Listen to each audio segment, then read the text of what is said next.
കടാശ്വാസ പാക്കേജിന് ഗ്രീസ് പാർലമെന്റിന്റെ അംഗീകാരം. വോട്ടെടുപ്പിൽ പാക്കേജിനെ അനുകൂലിക്കുന്നവർക്ക് പാർലമെന്റിൽ മുൻതൂക്കം ലഭിച്ചു. 300-നെതിരെ 229 വോട്ടിനാണ് പാക്കേജ് അംഗീകരിച്ചത്. കടാശ്വാസ പാക്കേജ് രാജ്യത്തെ എങ്ങനെ ബാധിക്കുമെന്ന നീണ്ട ചർച്ചകൾക്കൊടുവിലാണ് പാക്കേജിന് പാർലമെന്റ് അംഗീകാരം നൽകിയത്.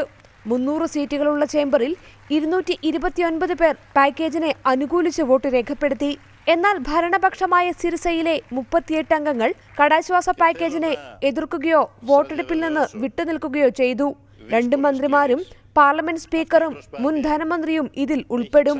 മറ്റു മാർഗങ്ങളൊന്നുമില്ലാത്തതിനാൽ നിർദ്ദേശങ്ങളെ അംഗീകരിക്കണമെന്ന് പ്രധാനമന്ത്രി അലക്സിസ് സിപ്രസ് വോട്ടെടുപ്പിന് മുമ്പായി അഭ്യർത്ഥിച്ചിരുന്നു. കടാശ്വാസ പാക്കേജിൽ വിശ്വാസമില്ല എങ്കിലും ഇത് അംഗീകരിച്ചേ മതിയാകൂ, സിപ്രസ് പറഞ്ഞു. കടുത്ത നിബന്ധനകളോടെയുള്ള പാക്കേജിന് ഗ്രീസ് സർക്കാർ വഴങ്ങിയതോടെയാണ് അടുത്ത 3 വർഷങ്ങളിലായി $9,500 കോടി കൂടി അനുവദിക്കാൻ ജർമ്മനിയുടെ നേതൃത്വത്തിൽ തീരുമാനമായത്. ഇനിയും വൈകിയാൽ അത് രാജ്യത്തിന്റെ നിലനിൽപ്പിനെ തന്നെ ബാധിക്കുമെന്ന സാഹചര്യത്തിലാണ് സിപ്രസ് ഭരണകൂടം പാക്കേജ് അംഗീകരിച്ചത്. ഇതിന് പാർലമെന്റിന്റെ കൂടി അംഗീകാരം ലഭിച്ചതോടെ ഇനി പാക്കേജിലെ നിർദ്ദേശങ്ങളുമായി ഗ്രീസിന് മുന്നോട്ടു പോകാനാകും. International desk reporter.